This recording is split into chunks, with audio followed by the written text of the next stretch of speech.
Magandang araw mga kaibigan. Gustong-gusto ng ating mga kongresista na mag-attend si Vice President Sara sa plenary debate, yung kanyang budget o budget of the Office of the Vice President. September 23, nag-expect ang mga kongresista na mag-attend si VP Sara, kaya lang wala, hindi nagpakita. So, binigyan ng mga kongresista ang ating Vice President ng maximum leniency. We extend due courtesy and respect. So, hanggang September 25, kahapon, we expect the Vice President to attend the budget deliberation sa plenary. Anong nangyari? Ayun, hindi ulit nagpakita ang ating Vice President. Kaya, maraming frustrated, maraming luhaan ng mga kongresista dahil hindi nagpakita ang VP Sara. Kasi sumulat na po si VP Sara sa budget sponsor kay Congressman Adjong na bahala na kayo. We leave it on the House to approve it or disapprove it. I can live with zero budget, sabi ng VP. So, hindi pa rin nagpakita kahapon. So, anong nangyari? Okay, so napilitan ang Kamara na i-approve na yung House Bill 10800. Dito po nakalaan na yung 6.352 trillion pesos budget for 2025 at ito ipapasa na sa Senado. Okay. So anong nangyari sa budget ng ating Vice President? Mula sa 2 billion na proposed budget, natuloy na po yung pagkaltas ng 1.29 billion pesos. Binawas. Ang na-approve lang na budget ng ating OBP is only 733 million pesos. Okay. So itong binawas, lahat ito, mga social services, pagtulong sa mga nangangailangan, realign nila sa DSWD at saka DOH. So meaning, kung wala nang mangyari sa Senado, kasi meron pang Senado na deliberation inalisan na nila ng pondo si VP Sara para hindi na siya makatulong sa mga nangangailangan. Kaya lang, itong si Speaker Martin Romualdez, mayroon din siyang statement, parang nagpaliwanag. Sabi niya, it is important for the Office of the Vice President to still have a budget to be able to continue serving our countrymen. So, paano ka makaserve kung binawasan mo yung budget? Anyway, basta yun ang statement ni Congressman Romualdez.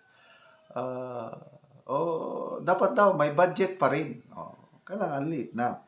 Kasi daw, maraming nananawagan na i-reduce pa yung budget, yung 733. Parang itong si Congresswoman Franz Castro, i-reduce pa. Gawin na lang 500 million. Meron din daw nananawagan na i-zero budget na lang para parusahan ang ating Vice President sa kanyang pag-disrespect sa mga lawmakers. Okay, so yan po ang kaganapan. Anyway, pag-usapan natin mamaya, meron pang Senate deliberation tungkol sa budget.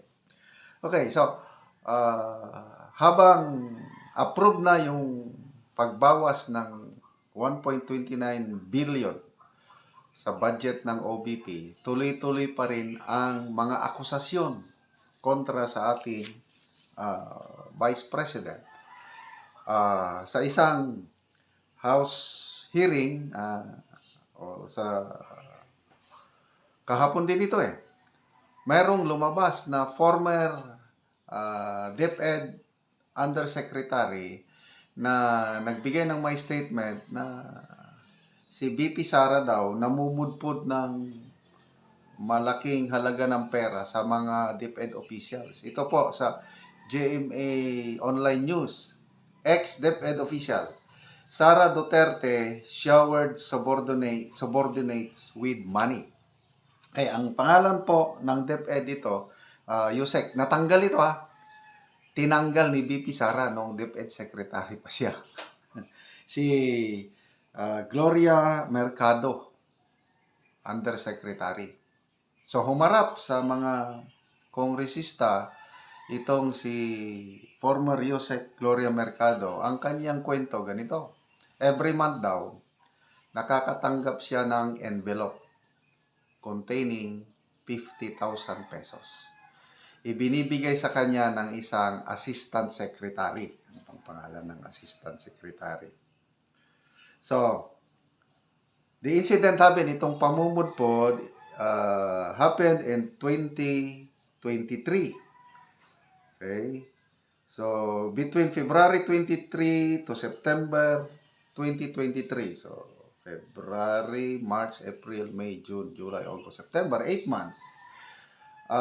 I received a total of 9 envelopes. Oh, so, ang nagbigay daw sa kanya si Assistant Secretary Sunshine Fajarda. Yun ang nagbibigay daw ng envelope.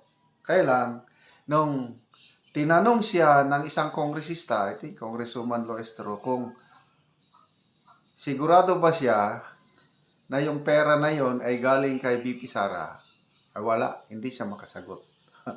Wala siyang klarong sagot. Kasi hindi naman si VP Sara ang nagbigay. Isang assistant secretary. Okay?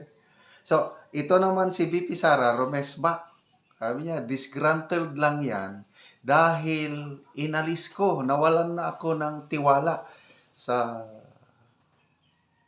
Yusek Mercado na yan. Nakadalawang strike siya sa akin, sabi ni Vice President sa isang press conference. Ang unang kasalanan daw niya, nagsolicit siya ng pondo sa isang kumpanya, I think 16 million pesos ang nasulicit, using the name of VP Sara. Yun ang una niyang kasalanan. Ay, nagalit ang VP. Bakit mag-solicit ka? Yan ang statement ni VP Sara. Pangalawa, nung nagbisita si VP Sara sa mga eskwelahan somewhere in Visayas, nagreklamo ang mga teachers doon kasi meron daw isang teacher na biglang ni-reassign sa DepEd Central Office at ginawang executive assistant ni Yusek Gloria Mercado. Eh, nagalit si VP Sara. Kaya, ang ginawa ni VP Sara, sinisanti niya itong nagre-reklamo ngayon na former Yusek. Okay? So, bakit ngayon lang lumabas na nagsalita? Eh, matagal na siyang inalis eh. Baka ito na yung political maneuverings para gusto nila talagang sirain si VP Sara. Sabi ni VP Sara, show evidences. Patunayan mo yung sinasabi mo. Si VP Sara, patunay, tinanggal niya. So, bago pa ito nagre-reklamo itong former Yusek na ito, is natanggal na siya. So, nasa atin na taong bayan, kaya ito binablog ko para balansihin natin kung ano talaga ang totoo. Sunod-sunod, nung Lunes, yung September 23, hindi nag-attend si VP Sara, lumabas ang mga fake news, according to the Office of the Vice President, fake news na nasa beach daw si VP Sara. Na hindi naman totoo. Nandun siya, nakikipag-meeting sa mga tao sa Bicol. Ano pa? Ang mga kongresista naghintay daw ng 17 hours sa budget deliberation. Paliwanag ng OBP na sumulat na kami, na bahala kayo, na hindi kami mag-attend. At ito na naman, biglang lumabas ang former Yusek ng DepEd at nag-aakusa na ang VP Sara namumudpod ng 50,000 pesos per month sa mga na wala naman, hindi naman mapatunayan kung galing ba yun kay BP Sara. Okay? So, yun na po. Klaro na. Umuwing luhaan ang ating mga kongresista, hindi nila talaga napa-attend si BP Sara sa budget deliberation. Ang tanong, sa Senado, kasi may budget deliberation, mag-a-attend kaya si BP Sara? Yun ang next i-vlog ko.